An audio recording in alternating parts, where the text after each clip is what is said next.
Welcome to the Yerba Power Podcast, where we share the power of yerba mate with the world. Introducing your host, Devin.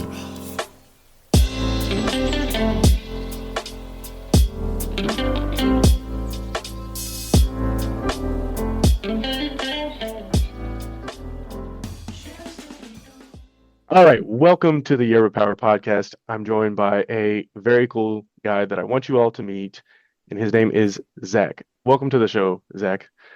Awesome. Thanks for having me. Well, it's honestly a honor for me and all you guys that are listening. This guy's very busy. He's got like 5 kids. He's, practicing for the World Cup of all things. So his time's limited. So I appreciate this slot that he's giving all of us to hear his message. And so let's just dive in to be respectful of your time. My first question, I think, just to throw you an easy one here, is that let's talk about, okay, before we get into the soccer and all this stuff, what kind of teams, people, players, you got any inspiration there? Any people that you like? Any favorite players? Any favorite Yeah. teams, leagues? The first time, this is going to sound sad to like longtime soccer players, but the first time I ever watched soccer was during like the 2010 World Cup.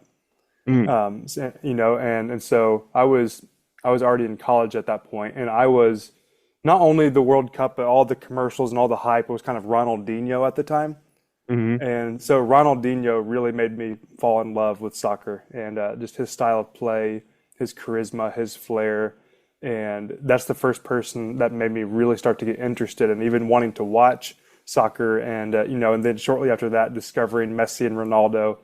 And I would say Ronaldinho, I have to pay homage to. He's the one that first introduced me to the love of the game. Cool, nice.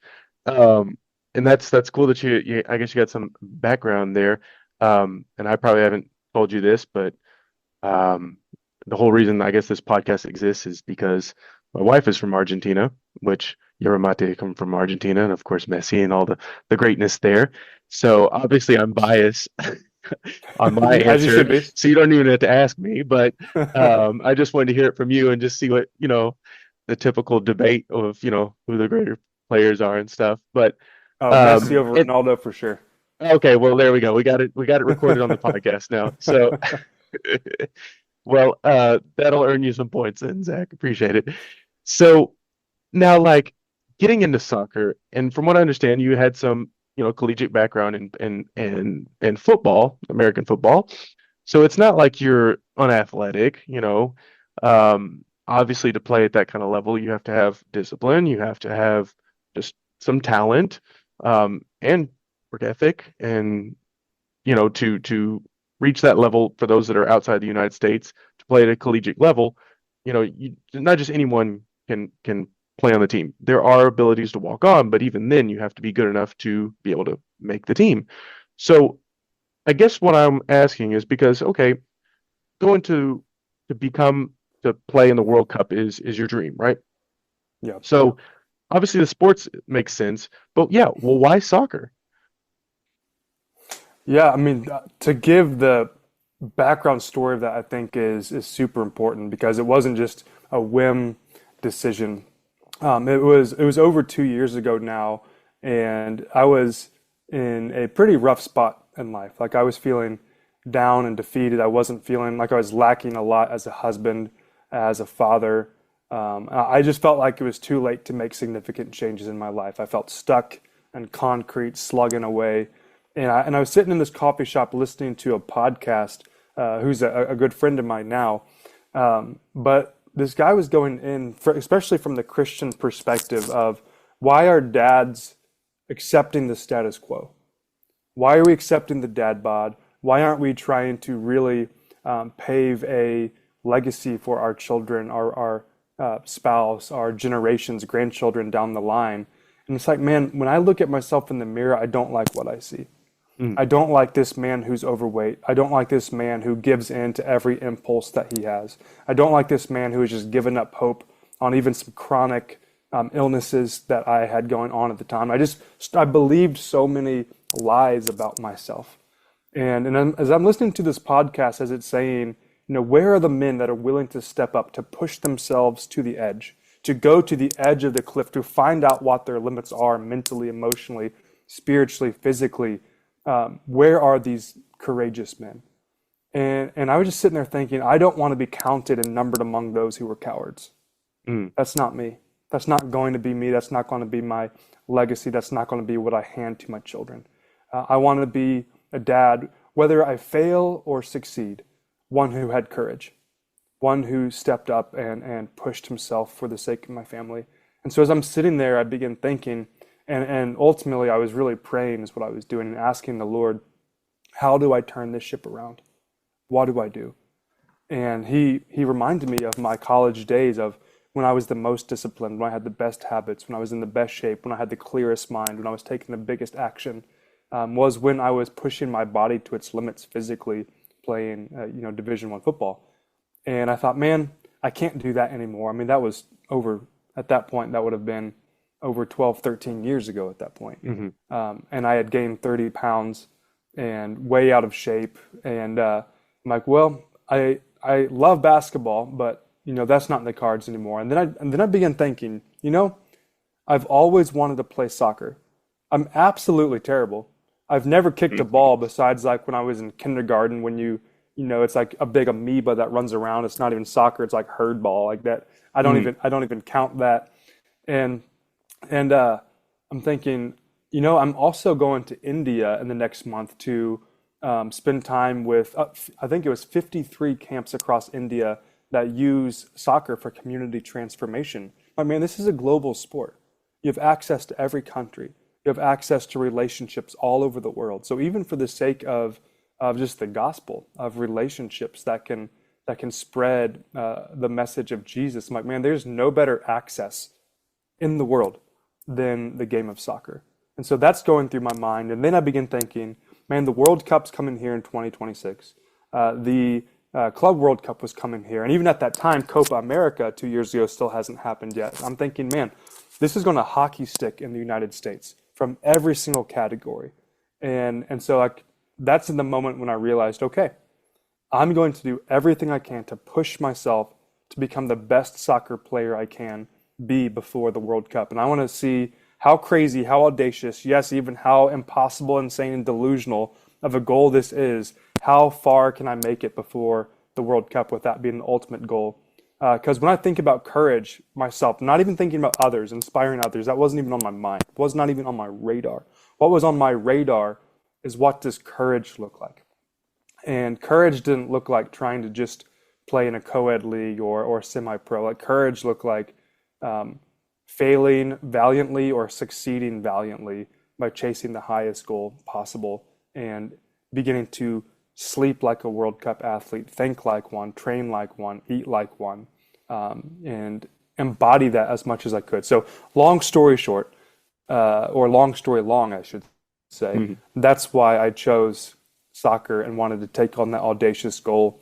And I think the biggest miracle in all of that, I went home to my wife and told her that, and she was on board with it. I think she's the unsung hero in this whole story.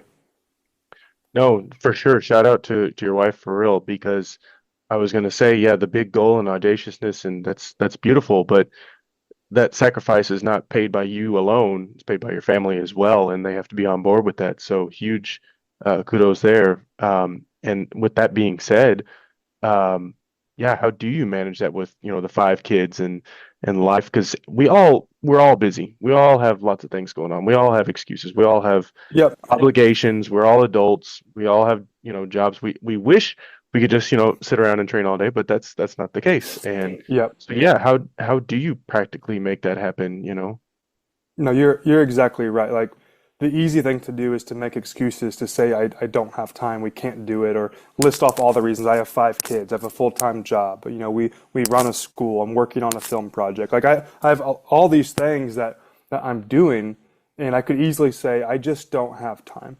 But I think that's the truth about anything is no one has time, you make time.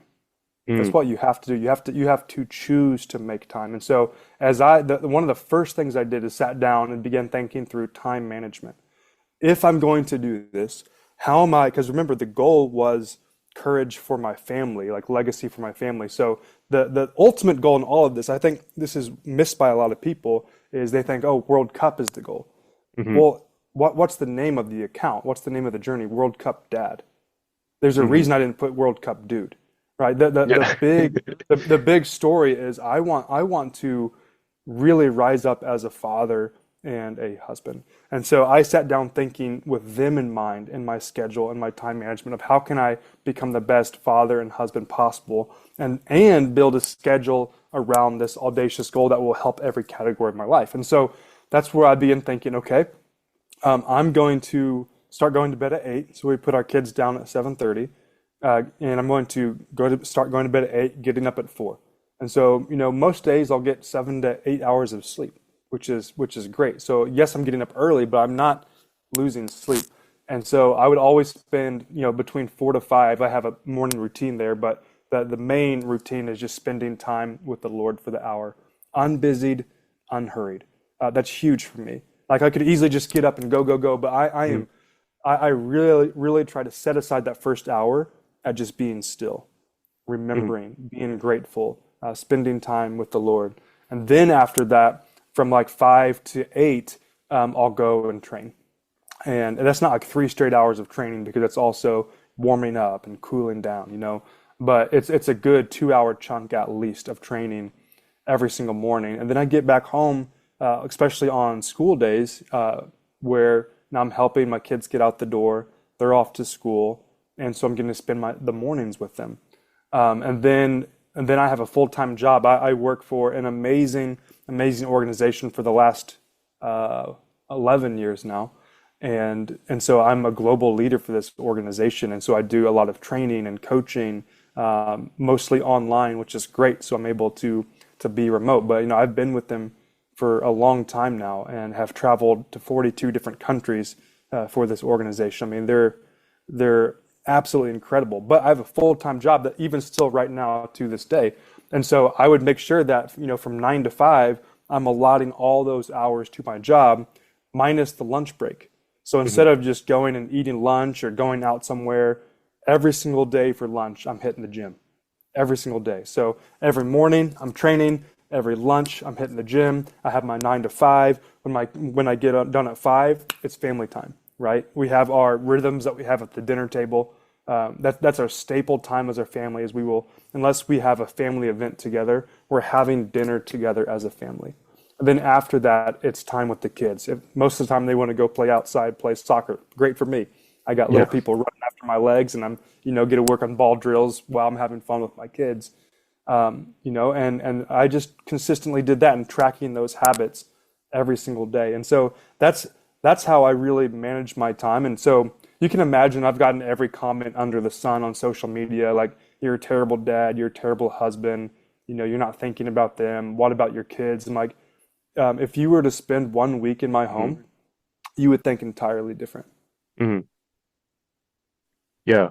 And the people that mind, what is it? The people that matter don't mind, and the people that mind don't matter. So, you know, if I've been they learning that they'll lesson a never, lot. yeah, they'll never know what it looks like to be in your shoes and what it looks like in the mornings and how you take care of your Yeah. kids, and no matter how much you put that on YouTube or whatever, it's there's only so much, I believe me, I get it, as far as sharing on social media because you want to, inspire others, but at the same time, it's like this is still a screen. This still isn't, you're not with me, right? And you don't know what's going on. And with that being said, other people going through struggles and going through those hard times, you're not alone.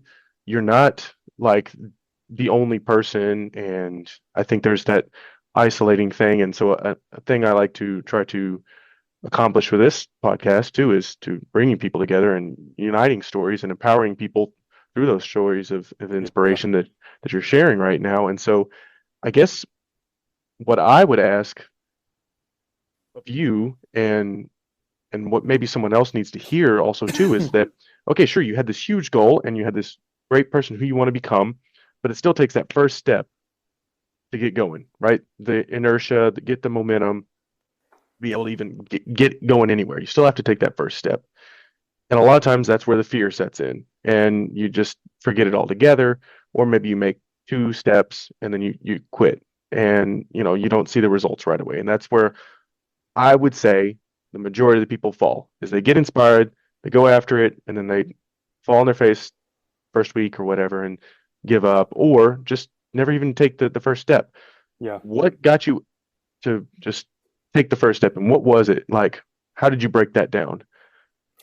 Yeah, another really, really good question. A couple thoughts come to that. I'll answer that first part and then give a second part answer to that.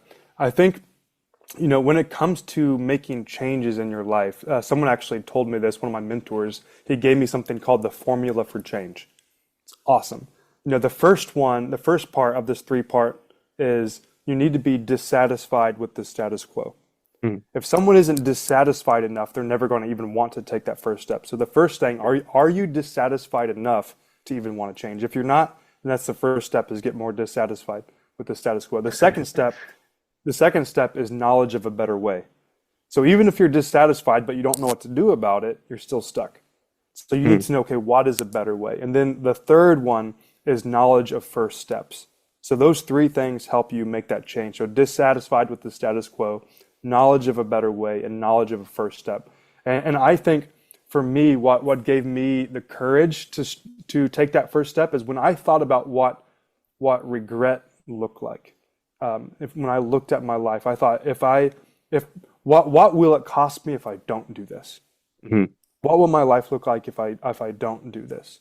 And so really digging down deep to purpose, and why you do something. That to me was like, is this worth doing if I fail? That's a great question to ask.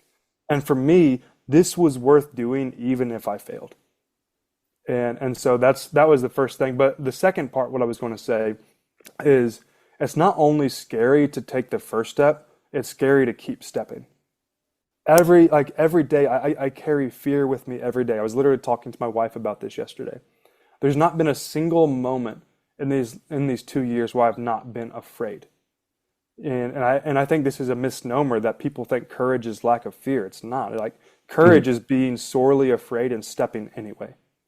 And so what I would tell people that are afraid to take that next step, that is a normal feeling, and take that first step anyway. Take that step of risk, that step of faith. You don't have to have everything figured out before you do it. If the why is important enough, then the what will take care and the how will take care of itself as you step. We want the whole blueprint before we start, but it almost never works that way. Yeah. If the why is that important, we need to take the first step, and then it's like that little light. Right now, the next steps become a little bit more clear. And so I would just say, just have the courage to take one step, and then to see, okay, what's my next best step after this? I know that might sound a bit vague, but that's just the reality of the journey. Yeah, it's a day by day. We can only control one day at a time, right? And Yep. even in that, it's the past is gone and the future is not here yet, and so the only day we have is today, and the only day that matters is this day and that day, right? So That's exactly right. man, so many good nuggets out of here. And I really just hope that something resonates with someone, and I know it will.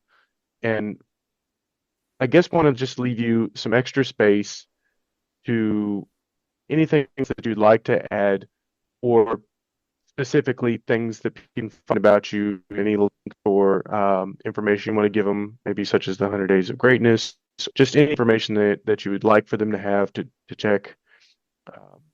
Feel free. This is your space. Yeah, I feel like there's a lot of different directions I could take that, and I would just say, like, when I started this journey, it was never my intention to inspire people. It was never my intention to have a viral page. It was never my intention to any of that. And those really still aren't things that really move me or motivate me, besides, like, if I can help people, absolutely, of course. But that even still isn't the core of my why. That multiplies the why. And so when I think about others wanting to step out, whatever their goal might be, whatever their passion might be, whatever their overcoming might be. I want to encourage them to not make it about succeed or fail, but to really think about what type of people they want to become. Mm. That's the most important part. To me, from day zero, I no, it didn't bother me if I'm going to make the World Cup or not. Like if I succeed, I succeed. If I fail, I fail. I set out to become. I don't even want to say the best version of myself, but I want to say like who God created me to be. Hmm. And we all have that. And so whatever anyone's goal is, I just want to say, man, swing for the fences. You have nothing to lose. You have nothing to prove. We have nothing to earn. But we owe it to ourselves to not hold back and to not live in fear. And so like I hope I can just help encourage people in faith that this isn't Zach's story. It's not any accomplishments. It's what happens when you just trust in the Lord and you know that He is fighting for you and that you can draw your strength from Him, and every struggle, every battle, every pain, that He's enough and that He is the source of living water and strength. Because I would say more days I've been discouraged than I've been encouraged in this journey. It might not seem like that on social media. It's a great highlight reel. So I'm trying to do better at showing the struggles. But the truth is I can't do this without the Lord. I can't do this without Jesus. And I hope that people see Him in my story, that honestly, like David and Goliath, of like David had no business being out there, but God put him there to show people that the Lord, He is God. And so that, to me, that's the most important piece. As far as like other things that people can follow me on and engage with, I would love it. Like I try to build as many genuine relationships as I can. Obviously, Instagram's the place where I do that the most.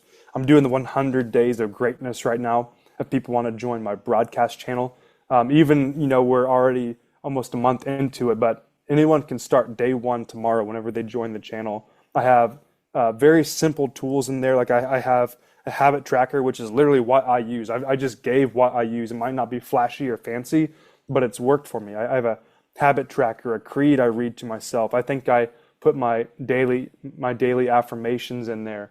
I even gave my book away for free in there. That's the only place I've given my book away for free, is in my broadcast channel. And I also I'm going to be posting about this soon, but I just came out with WorldCupDad AI, which I've been spending a lot of time building. And I'm going to be giving it out for 50% off for a lifetime to like the first 50 users that join it, to really help customize and track a nutrition program that really helped me. So that's, once again, long-winded, but that's just some things on my heart and some ways that we can engage. No, that's great. No, thank you so much, Zach. And at World Cup Dad on Instagram. Yep, at And WorldCupDad. anywhere else, the broadcast channel, they can find it in your link in your bio and such. Yeah. Anything else that I missed there? I'm trying to think. Like, I have my jersey for sale on there too. My USA jersey when I played for the Pro Indoor USA team, which is a lot of fun. So if people want a jersey, that's on there. I have more stuff coming soon. But I'm just trying to make sure I give away as much value as I can. I'm doing an awesome giveaway right now if people want to check that out too. And there's some other really cool things too. I'll share this here, but I'll only share a little bit of it because it's not totally public yet. But I just got done wrapping up a 2-day film session with the LA Galaxy. And that may or may not be showing that video before every home game this year on the Galaxy big screen. Nice. So that's pretty cool. So I was with Marco Royce yesterday and other people on the team, which was pretty legendary, and was kind of pinching myself like, okay, how am I even here right now? So Yeah. very undeserving, a lot of fun, and excited to see where the journey takes me. Well, I think, maybe you say undeserving, but I think you've put in a lot of work to become the man that you want to become, and therefore that man who you're becoming and still becoming and have become, and it's that whole journey, is that man that's there, right? And may not be the man that was 2 years ago. Yep. So I think that, to wrap it up and put a little bow on it, um, especially as a father too, who's the father that you want to be for your kids, and that ripple of legacy that you want to leave to your kids' kids, and not thinking beyond just even myself and this generation, but generations to come, that the man I become affects the men for multiple Yeah, generations, or women, absolutely. or whatever your kids are. Um, so, all right. Well, I I mean, there's so many great things in there in this podcast. I hope you all listen and share this with friends that you want to hear about something that you feel that resonated with you. The more people that we can share this with, the better, because we're all trying to help each other out here, right? We're trying to build a community. We're trying to um, just make the world a better place. And a simple way of doing that is sharing this message to encourage one another and to stand together. They say iron sharpens iron. So, in other words, if you build a strong bundle of sticks, it's harder to break a big That's bundle of right. sticks if you have a bunch of people together. So, join together with us. Message, at World Cup Dad. Feel free to message me on Instagram as well. Thanks again, Zach, for volunteering your valuable time to be here with us. Thank you all for listening, and I guess until next time. Awesome. Thank you.